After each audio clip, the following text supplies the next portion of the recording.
you please come home? What's your address? Everybody says it, but they never tell me where they live. That's because no one likes you. Okay. Well, if you have a name like Bill Bailey, you always have to use your last name, don't you? You can't just tell people your name is Bill. Yeah. Bill Bailey is good. Anyway, what's going on, Bill Bailey? Well, I've been listening to you guys for 10 years, and I never had a good reason to call, but my luck has run out. I'm standing on the shore of Table Rock Lake in my usual parking spot, looking down at the marina where I keep my houseboat. I have a 97 Chevy Tahoe four-wheel drive, but it's not in the parking spot. It's in the lake looking up at me. Oh, wow. How'd you do this?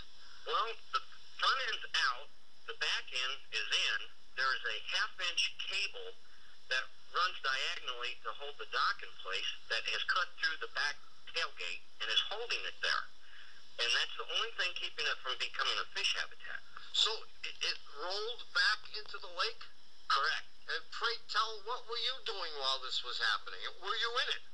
No, I was not in it. I was in my boat trying to drink hot chocolate when the dock jerked and poured it down my shirt. Oh. So your boat is... What an unlucky guy you are. Oh, man. But what pulled it into the lake? You put the brake on. Yes, I did, but here's the other part of the story.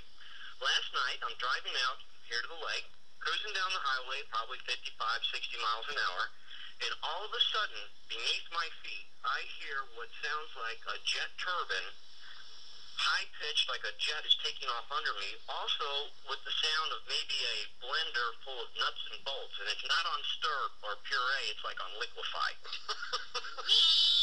Yeah. I pulled over real quick into a parking lot of a grocery store, and immediately when I stopped, the noise stopped. Yeah. I put it in reverse, and it sounded like the mixer full of nuts and bolts. Even before you started moving? Right. I put it in drive, it kicks in, it sounds okay, but if I start to move an inch even, the jet turbine kicks in. Oh. And so I drove 16 miles like that, and it was so loud that cars on both sides of the highway were pulling off. They thought I was an ambulance. Jeez. Oh, man, Bill, you... How many miles on this thing? 110. Not enough. Well, it's plenty now. It may never get to 111. See, I backed it in. I knew I didn't have reverse, so I was very thoughtful before I parked it because I thought I'd probably going to have to tow it out or something anyway.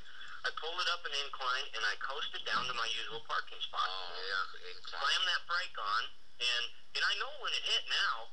I came in, and I was freezing. I was cold and all shook up, and so I... You opened up a package of Swiss Miss, and you put up the water in the kettle, and you were just settling in, take that first sip, and boom.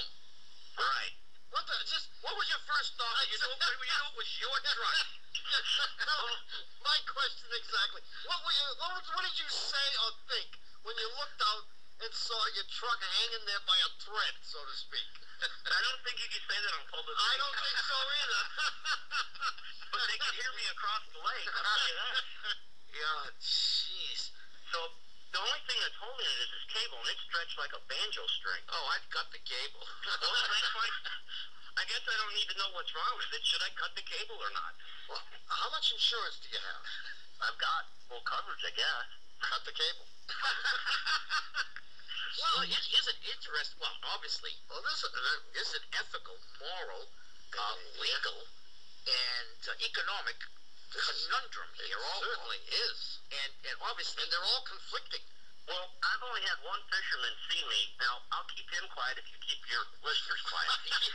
Well, here's the problem. Right, if you call your insurance company and they get wind of this conversation between us, they're going to know that it was your negligence. No, it certainly wasn't his negligence. It was. He applied the parking brake. He said it. He applied the parking brake. But he also knew he didn't have park. Because what happened, the noise is coming from the fact that the transmission chewed itself up, and in the process chewed up the parking pole. So the thing that locks the drive shaft was out of commission. Yeah. And you feel that's what it is? Oh, yeah. The transmission just ate itself up. It's going to cost you, I'm going to guess somewhere between $1,000 and $2,000 to fix this. Okay. Yeah. That's after you get it out of the water. If it gets out of the water. If you're really lucky, when they're pulling it out, their cable breaks and it goes right in. How deep is this lake? Oh, where I'm at, it probably goes out to 90 feet. That'll be plenty. Oh, that's good.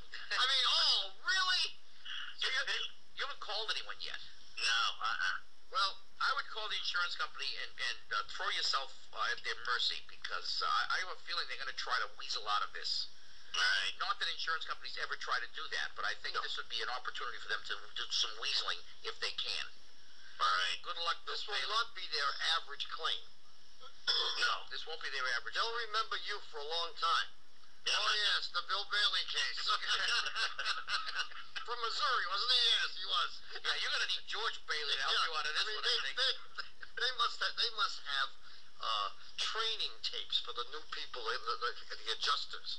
And I'm sure that they're going to have a tape based on this little issue. Yeah, the case will be called "Check Out This Dope."